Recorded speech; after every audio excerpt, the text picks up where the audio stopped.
A very good morning to all my dear viewers. Welcome to my YouTube channel. This is Arun Reddy here. In today's class, we would like to explain one of question. It may come for 5 marks. That is micro environment ಅಂತ ನಾವಲ್ಲಿ ಕರಿತೀವಿ. ಸೂಕ್ಷ್ಮ ಪರಿಸರ ಅಂತ ನಾವಲ್ಲಿ consider ಮಾಡ್ತೀವಿ. So what is a micro environment and what are the elements comes under micro environment ಬಗ್ಗೆ ನೋಡೋಣ. So the environment factors which are specific and particular to each firm is called as a micro environmental factors. So ಯಾವ ಅಂಶಗಳು ನಿಗದಿತವಾಗಿರ್ತವೆ ಹಾಗೂ ಒಂದೇ ಕಂಪ್ನಿಗೆ ಅಳವಡಿಕೆ ಆಗ್ತವೆ ಅವುಗಳೇ ನಾವೇನಂತ ಕರಿತೀವಿ, ಸೂಕ್ಷ್ಮ ಪರಿಸರಗಳು ಅಂತ ನಾವಲ್ಲಿ ಕರಿತೀವಿ.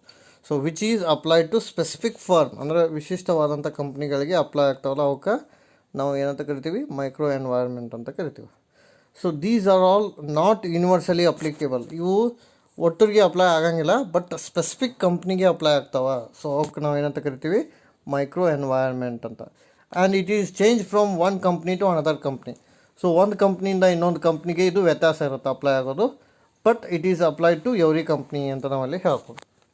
So what are those factors to be applied? First let us discuss the customers, ಗ್ರಾಹಕರು ಅಂತ ನಾವಲ್ಲಿ ಕರಿತೀವಿ. ಸೊ ನೋಡಿ, ಇಲ್ಲಿ ಫಸ್ಟ್ ಪಾಯಿಂಟ್ಸ್ ಕೊಟ್ಟಾರ, ಅದು ನೋಡೋಣ. ಗ್ರಾಹಕರು first one, second one workers ಕಾರ್ಮಿಕರು, ಥರ್ಡ್ ಒನ್ ಮಾರ್ಕೆಟ್ ಇಂಟರ್ಮೀಡಿಯರೀಸ್ ಮಾರುಕಟ್ಟೆಯ ಮಧ್ಯವರ್ತಿಗಳು, ಫೋರ್ತ್ ಒನ್ ಸಪ್ಲೈಯರ್ ಪೂರೈಕೆದಾರರು, ಫಿಫ್ತ್ ಒನ್ ಕಾಂಪಿಟಿಟರ್ ಪೈಪೋಟಿದಾರರು, ಸಿಕ್ಸ್ತ್ ಒನ್ ಪಬ್ಲಿಕ್ ಸಾರ್ವಜನಿಕರು.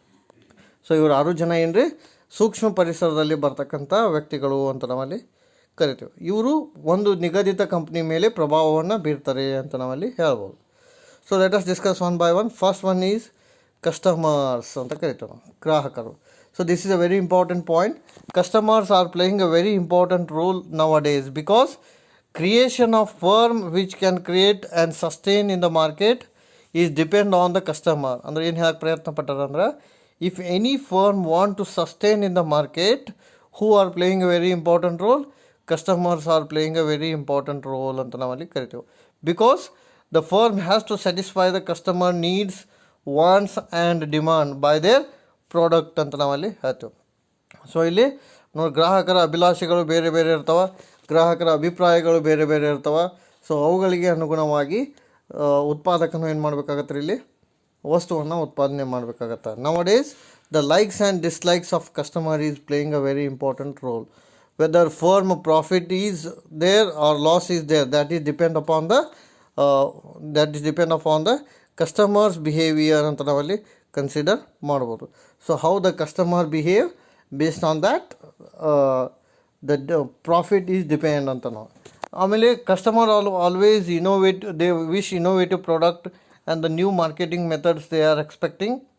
ಅದಕ್ಕೆ ಒಂದು ಕೊಟೇಶನ್ ಹೋದೆ ನೋಡ್ರಿ, customer is king in the modern market ಅಂತ.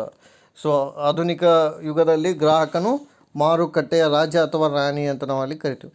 Because they expect at least 3 things from the manufacturer. One is quality, another one is service, another one is reasonable price.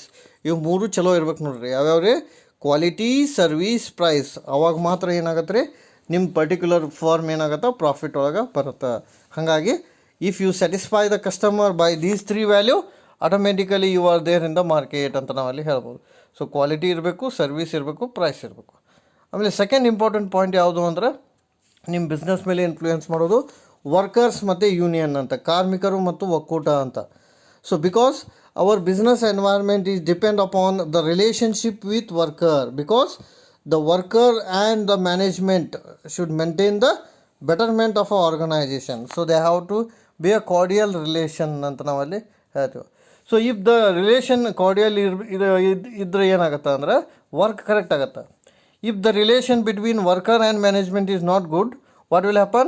The lockout may happen, or you can say going against the company rules may happen.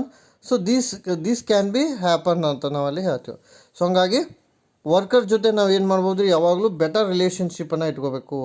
So if you make the better relationship with your customer, automatically that is leads to the betterment of a firm ಅಂತ. ಅಂದರೆ by paying proper salary, by paying extra benefits, by giving commission, bonus. So ಇದರಿಂದ ಏನಾಗುತ್ತೆ ಅಂದರೆ the workers are happy and your business is in good condition. ಅಂದರೆ workers ನಿಮ್ಮ business ಮೇಲೆ ನೇರವಾಗಿ ಪ್ರಭಾವ ಬೀರ್ತಾರೆ ಅಂತ ಹೇಳ್ಬೋದು. ಆಮೇಲೆ ಥರ್ಡ್ ಒನ್ ಮಾರ್ಕೆಟ್ ಇಂಟರ್ಮೀಡಿಯರೀಸ್ ಅಂತ. If the manufacture product will reach the customer, that is because of only middle main ಅಂತ ನಾವಲ್ಲಿ ಕರಿತು. ಸೊ ಮ್ಯಾನುಫ್ಯಾಕ್ಚರ್ ಪ್ರಾಡಕ್ಟ ಕಸ್ಟಮರ್ ಕಡೆ ರೀಚ್ ಆಗಬೇಕು ಅಂದ್ರೆ ಅದರಲ್ಲಿ ರೋಲ್ ಯಾರ್ದಿರುತ್ತೆ ಅಂದ್ರೆ ಮಿಡಲ್ ಮೇನ್ ಇರ್ತೈತೆ ಅಂತ. Because for promotion, selling, distribution, marketing all is depend upon the market intermediaries ಅಂತ ನಾವಲ್ಲಿ ಹೇಳ್ಬೋದು. ಅಂದರೆ ಒಂದು ಸಂಸ್ಥೆಯ ಮಾರಾಟ ಪ್ರಕ್ರಿಯೆ ಇರ್ಬೋದು, ಒಂದು ಸಂಸ್ಥೆಯ ಉತ್ಪಾದನೆ ಇರ್ಬೋದು, ಒಂದು ಸಂಸ್ಥೆಯ ಮಾರಾಟ ಇರ್ಬೋದು, ಒಂದು ಸಂಸ್ಥೆಯ ಪ್ರವರ್ತನೆ ಇರ್ಬೋದು, ಅಡ್ವರ್ಟೈಸ್ಮೆಂಟ್, ಪ್ರತಿಯೊಂದು ಯಾರ ಮೇಲೆ ಡಿಪೆಂಡ್ ಇರುತ್ತೆ ರೀ? ಮಾರ್ಕೆಟ್ ಇಂಟರ್ಮೀಡಿಯರೀಸ್ ಮೇಲೆ ಡಿಪೆಂಡ್ ಇರುತ್ತೆ.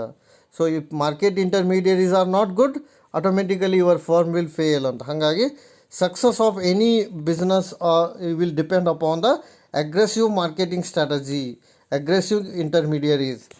Usually you are giving a commission to them so that they can distribute your product to ultimate customer ಅಂತ. ಸೊ ಮಾರ್ಕೆಟ್ ಇಂಟರ್ಮೀಡಿಯರಿ ಏನು ಮಾಡ್ತಾರೆ ಅಂದ್ರೆ ನಿಮ್ಮ ವಸ್ತುವನ್ನು ಅಲ್ಟಿಮೇಟ್ ಕಸ್ಟಮರ್ಗೆ ರೀಚ್ ಮಾಡ್ತಾರೆ by taking the commission. So that is the duty of a market intermediaries. So ಅವ್ರ ಕೆಲಸ ಏನು ಅಂದರೆ ನಿಮ್ಮ ವಸ್ತುವನ್ನು ಗ್ರಾಹಕರಿಗೆ ತಲುಪಿಸೋದು. ಸೊ ಗ್ರಾಹಕರಿಗೆ ತಲುಪಿಸ್ಬೇಕಂದ್ರೆ ಅವ್ರಿಗೆ ಬೇಕಾಗಿರ್ತಕ್ಕಂಥ ಕಮಿಷನನ್ನು ನಾವಲ್ಲಿ ಕೊಡಬೇಕಾಗುತ್ತೆ. ಆಮೇಲೆ they are using the right channel for distribution of your goods and service ಅಂತ. ಸೊ ಅವರು ನಿಮ್ಮ ವಸ್ತುವನ್ನು ಗ್ರಾಹಕರಿಗೆ ತಲುಪಿಸುವ ಸಂದರ್ಭದಲ್ಲಿ ಸಾಕಷ್ಟು ಚಾನಲ್ಸನ್ನು ಅವ್ರು ಏನು ಮಾಡ್ತಾರೆ, ಬಳಸ್ತಾರೆ ಅಂತ ನಾವಲ್ಲಿ ಹೇಳ್ಬೋದು. ಆಮೇಲೆ next one supplier. These are also ಏನಂತ ಹೇಳ್ತೀವಿ ನಾವು, ಮೈಕ್ರೋ ಫ್ಯಾಕ್ಟರ್ಸ್ ಅಂತಲೇ ಹೇಳ್ಬೋದು. ಸೊ ಸಪ್ಲೈಯರ್ ಯಾವ ರೀತಿ ಇನ್ಫ್ಲೂಯೆನ್ಸ್ ಮಾಡ್ತಾರಂದ್ರೆ, because they are going to supply the raw material which are necessary for your finish goods. So ನಿಮಗೆ ಫಿನಿಶ್ ಗೂಡ್ಸ್ ಆಗಬೇಕಾಗಿರ್ತೈತೆ ಅಂದ್ರೆ ಸೊ ಸಪ್ಲೈಯರ್ ರಾ ಮಟೀರಿಯಲನ್ನು ನೀವು ಏನು ಮಾಡಬೇಕಾಗಿರುತ್ತೆ, ತೊಗೋಬೇಕಾಗಿರುತ್ತೆ. So major working capital is on current asset. So ಹಾಗಾಗಿ investment ಮಾಡಬೇಕಾದ್ರೆ ಬರ್ಡನ್ ಆಗಬಾರ್ದು ಅಂತ ಹೇಳಿದ್ರೆ ಸೊ ರೆಗ್ಯುಲರ್ ಆಗಿ ನೀವು ಏನು ಮಾಡಬೇಕಾಗತ್ತೆ ರೀ, ರಾ ಮಟೀರಿಯಲನ್ನು ತೊಗೋಬೇಕಾಗಿರುತ್ತೆ.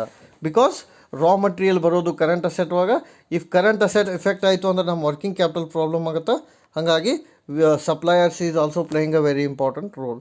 ನಾವು ಯಾವ ರೀತಿ ಅಂದರೆ, if you are not paying any payment to supplier, they will not supply the raw material.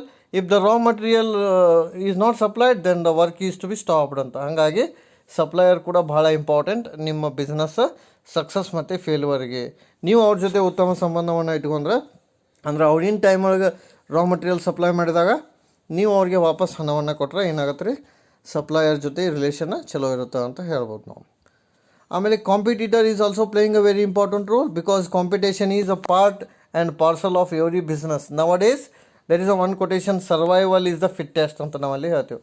ಅಂದ್ರೆ ಪೈಪೋಟಿ ಇರೋದೇ ನಾವು ಯಶಸ್ಸನ್ನು ಸಾಧಿಸಲಿಕ್ಕೆ ಸಾಧ್ಯ ಇಲ್ಲ ಅಂತ ನಾವು ಹೇಳ್ಬೋದು. ಸೊ ಈಗಿನ ದಿನಮಾನಗಳಲ್ಲಿ ಯಾರು ಉಳಿತಾರೆ ಮಾರ್ಕೆಟ್ನಲ್ಲಿ ಅವರು ಫಿಟ್ ಇರ್ತಾರೆ ಅಂತ ನಾವಲ್ಲಿ ಹೇಳ್ಬೋದು. ಸೊ ಹಾಗಾಗಿ any strategy of a business is depend upon the market behaviour ಅಂತ. So competitor is also playing a very important role ಅಂತ ನಾವಲ್ಲಿ ಹೇಳ್ತೀವಿ. So competition is a part and parcel of our business ಅಂತ ನಾವಲ್ಲಿ ಹೇಳ್ಬೋದು. So ಕಾಂಪಿಟೀಟರ್ strategy ಯಾವ ರೀತಿ ಇರುತ್ತೋ ಆ ರೀತಿ ನಾವು ಬಿಸ್ನೆಸ್ನಲ್ಲಿ ಏನು ಮಾಡ್ಬೋದು ರೀ, ಚೇಂಜಸ್ ಮಾಡ್ಬೋದು. Because any changes in competitor strategy automatically influence on your business as well. ಹಾಗಾಗಿ ಕಾಂಪಿಟೇಟರ್ ಕೂಡ ಬಹಳ ಇಂಪಾರ್ಟೆಂಟ್ ನಿಮ್ಮ ಬಿಸ್ನೆಸ್ ಮೇಲೆ. ಆಮೇಲೆ ಪಬ್ಲಿಕ್, ಸಾರ್ವಜನಿಕರು ಅಂತ ಹೇಳ್ತೀವಿ ನಾವು. So public is also playing a very important role, because the group of people are very much interested in your business activity. So they are very much keen in your business, what you are suppose to do, ಅಂದರೆ ನೀವೇನು ಮಾಡ್ತೀರಿ ಅನ್ನೋದ್ರ ಮೇಲೆ ಅವರು ಬಹಳಷ್ಟು ಆಸಕ್ತಿಯನ್ನು ಹೊಂದಿರ್ತಾರೆ. So public ಒಳಗೆ ಫ್ಯೂಚರ್ ಕಸ್ಟಮರ್ಸ್ ಇರ್ತಾರೆ. ಹಾಗಾಗಿ ಪಬ್ಲಿಕ್ ಒಳಗನೆ ಯಾರು ಇರ್ತಾರೆ, ಫ್ಯೂಚರ್ ಕಸ್ಟಮರ್ಸ್ ಇರ್ತಾರೆ. ಸಾರ್ವಜನಿಕರಲ್ಲಿನ ಭಾವಿ ಗ್ರಾಹಕರು ಇರ್ತಾರೆ. ಸೊ ನೀವು ಅವರನ್ನು ಉಳಿಸ್ಕೊಂಡು ಹೋಗಬೇಕು ಅಂತ ನಾವಲ್ಲಿ ಹೇಳ್ಬೋದು. So these are all people comes under micro environment, ಸೂಕ್ಷ್ಮ ಪರಿಸರಗಳಲ್ಲಿ ಬರ್ತಕ್ಕಂಥ ವ್ಯಕ್ತಿಗಳು. So these persons are playing a very important role for the growth and development of a company. So ಇವರು ಕೂಡ ಎಕ್ಸ್ಟರ್ನಲ್ ಫ್ಯಾಕ್ಟರ್, ಬಟ್ ಡೈರೆಕ್ಟಾಗಿ ಪರ್ಟಿಕ್ಯುಲರ್ ಆಗಿ ಅವರು influence ಮಾಡ್ತಾರೆ ಪರ್ಟಿಕ್ಯುಲರ್ ಫಾರ್ಮ್ಗೆ. These persons are also outsiders, but they directly impact on particular firm, not whole. Okay, so ಒಂದು ಕಂಪ್ನಿಗೆ ಪ್ರಭಾವವನ್ನು ಬೀರ್ತಕ್ಕಂಥ ವ್ಯಕ್ತಿಗಳು ಯಾರಪ್ಪ ಅಂದ್ರೆ ಗ್ರಾಹಕರಾಗಿರ್ಬೋದು, ಕಸ್ಟಮರ್, ವರ್ಕರ್ ಕಾರ್ಮಿಕರಾಗಿರ್ಬೋದು, ಆಮೇಲೆ ಇಂಟರ್ಮೀಡಿಯರೀಸ್ ಮಧ್ಯವರ್ತಿಗಳಾಗಿರ್ಬೋದು, ಆಮೇಲೆ ಸಪ್ಲೈಯರ್ ಪೂರೈಕೆದಾರರಾಗಿರ್ಬೋದು, ಕಾಂಪಿಟೀಟರ್ ಪೈಪೋಟಿದಾರರಾಗಿರ್ಬೋದು, ಮತ್ತು ಪಬ್ಲಿಕ್, ಸಾರ್ವಜನಿಕರು. So these are all called as a persons of ಏನಂತ ಕರಿತೀವಿ ನಾವು ಇಂಟರ್ಮೀಡಿಯರೀಸ್, ಮೈಕ್ರೋ ಎನ್ವೈರ್ಮೆಂಟಲ್ ಫ್ಯಾಕ್ಟರ್ಸ್ ಅಂತ ನಾವಲ್ಲಿ ಕನ್ಸಿಡರ್ ಮಾಡ್ತೀವಿ.